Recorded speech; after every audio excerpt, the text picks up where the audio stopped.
It's silly season, better known as the transfer window, and I've put together a positional shopping list of where I think Spurs definitely need to strengthen this window if we are able to compete on all fronts, as Daniel Levy suggests.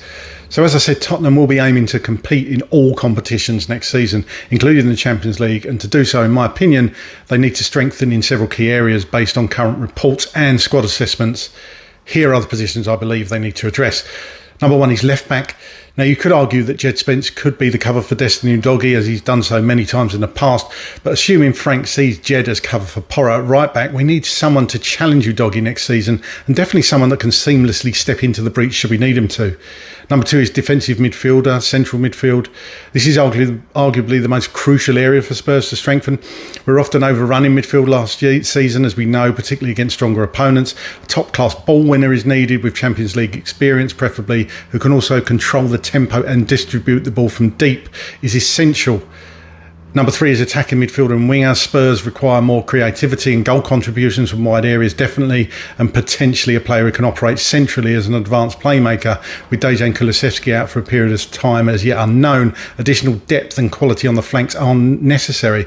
A new left winger to provide competition and eventually succeed Sonny is also higher on the priority list, especially if Son decides to leave this summer. A number four, striker. While Dominic Solanke is currently on the books, I'd suggest there's more room in the squad for a consistent and prolific goal scorer to lead the line, someone who can challenge Solanke for his place, not just be an understudy.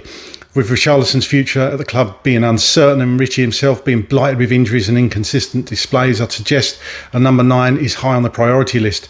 And as for our overall strategy, Tottenham's transfer strategy under Frank will likely focus on, in my opinion, replacing potential departures. If, for example, Romero or Richarlison leave, the replacements will need to be vital and bring in experience to replace them. Adding depth and quality of European competition, again essential with Champions League football returning, a larger and more robust squad is needed to compete on multiple fronts. I feel we should be targeting difference makers, players who can immediately impact the starting 11 and elevate the team's overall quality. And finally, we should still be balancing experience with potential. While experienced players are needed for immediate impact, Spurs should also continue to invest in young talent with a high ceiling, but not solely players with that keyword potential. We need players for the now. And ultimately, the success of this transfer window will heavily influence our ability to challenge for silverware next season.